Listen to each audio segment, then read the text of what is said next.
So taking a look at what Tyrese Haliburton is doing for the first half of this season, this is somebody that's really making a push for most improved player.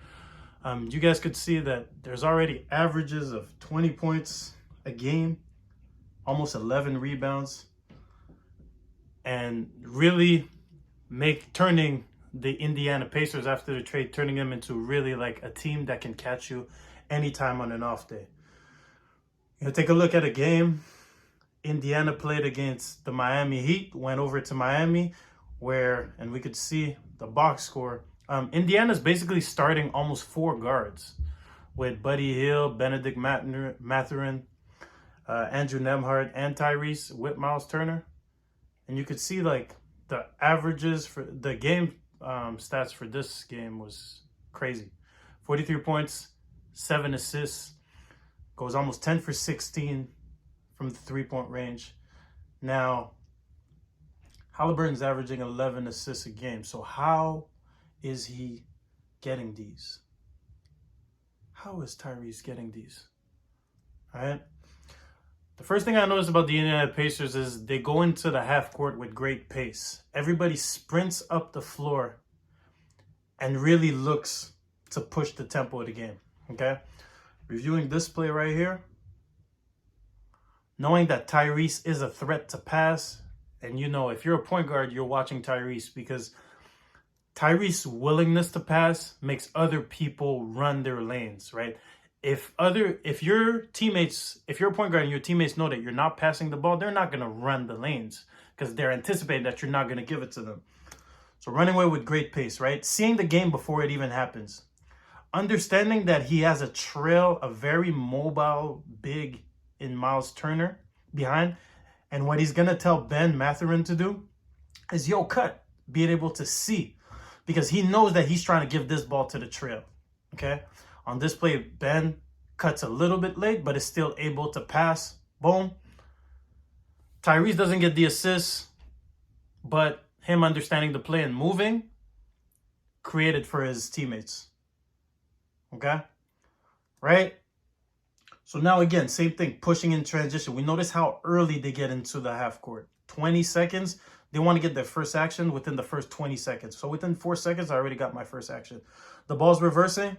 If you're big in the middle of the floor, when there's nothing, the ball reverses to one side. It's got to be quick decisions. Okay? You guys notice Miles Turner at the top of the key. It's got to be quick decisions. It's either catch, shoot, catch, dribble handoff, catch, reverse the ball. It's got to be quick. You got to get the defense moving. Because if the ball sticks at the top of the key, it makes it easy for defense to be able to deny whatever action we're trying to get. So off of here, Miles Turner off the catch, right? We're moving with great pace in the half court. Off of here, Miles Turner's already looking opposite. What am I getting? So here we got a down screen up. And here Ben is able to just get to the floater. And again, this is started with our point guard getting up the floor with great pace. Okay, this is going to be off of a missed shot. Well, notice how quickly Tyrese is here. Tyrese is pushing. The ball's ahead, okay? And we talked about the Indiana Pacers, okay? This is a concept. He doesn't make the shot on this, but if you have a shooter like Buddy Hield, anytime you're a point guard, find your shooters. Your shooters being able to get a touch very early in the shot clock will naturally open up for the rest of this. Buddy Hield doesn't make this shot, but we are establishing Buddy Hield. We are establishing. See, we got run. Ben does a good job running, right? This opens up for Buddy. And we know that if Buddy's able to make 1 or 2, that's going to open up our transition game, right? He doesn't make it, but again, pace. Here, this is off of a made basket. Still able to get into it within the first 20 seconds, all right? And then this shot goes up, okay? So you got to be a threat to score. If you want to have a lot of assists, you got to be a threat to score. You got to be able to bring double teams towards you. You got to be able to move everything. Get the defense to be able to rotate to you, right? So with him shooting this one super early in the shot clock, all it really does is tells the defense, hey, you have to respect me. I am a threat. I am a threat to shoot. And if you don't want to respect it, I'm going to make you pay, right? Again, same thing. Running lanes, finding your shooter. And this is what I was talking about. So early, we found, and Buddy, sometimes early in the game, you have to let certain shots fly. So early in the game, we found Buddy. So now Again, we know Buddy's going to shoot. Oh, that forces Jimmy to rotate. Now guess what that opens up? Catch and shoot for me, Tyrese Haliburton. Yes, indeed. I'm going to knock this one down. Okay? So very early in the shot clock, right? So here we're going to have a little away action. We don't get it. We flow into the next one, right? Okay? And this off the pick and roll, right? Again, you have to respect the fact that I can make these shots. Bam kind of sits a little bit low. And me being able to shoot this means that I am drawing the defense a lot further. This is a chess game, okay? If your guard is not aggressive and your guard is not able to get players to rotate to him, you will never be able to have the assist that you want. Okay, so here I'm reading. You know you got a mismatch in the post. We want to get the ball into the post, right? So now here we're going to have a little ghost screen. This is a ghost screen, right? We have Buddy Hield, who we know on the other team's scouting report is a great shooter, right? So off of this, we're going to have a ghost screen coming out of the corner. A ghost screen is like when, so what Miami's trying to do is Miami switches everything at the top. Miami has 5 mobile players that they could switch everything at the top, okay? So when Buddy Hield comes through, instead of just setting a screen and then just having them switch, what he's going to do is he's going to slip this, right? He's going to slip this and force them into somehow of a late reaction.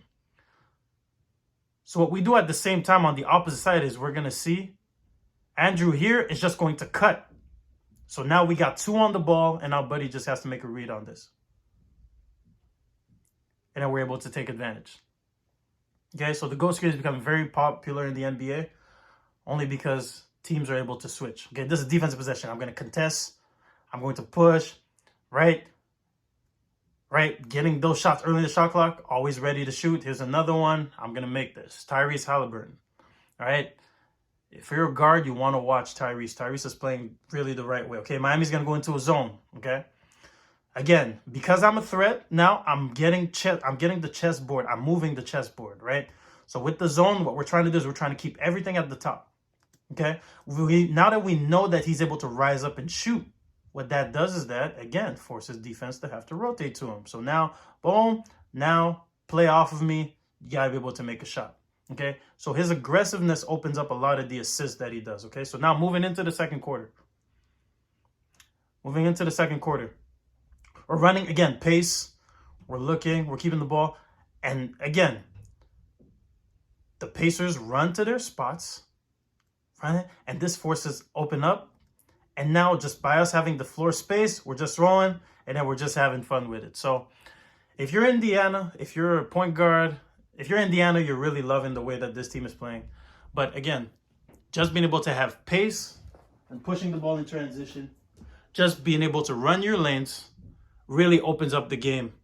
And we noticed that in this, it's very easy for Tyrese Halliburton to really punctuate himself and insert himself and have a big impact on the game. So you got to watch Tyrese Halliburton if you want to be a high-level guard.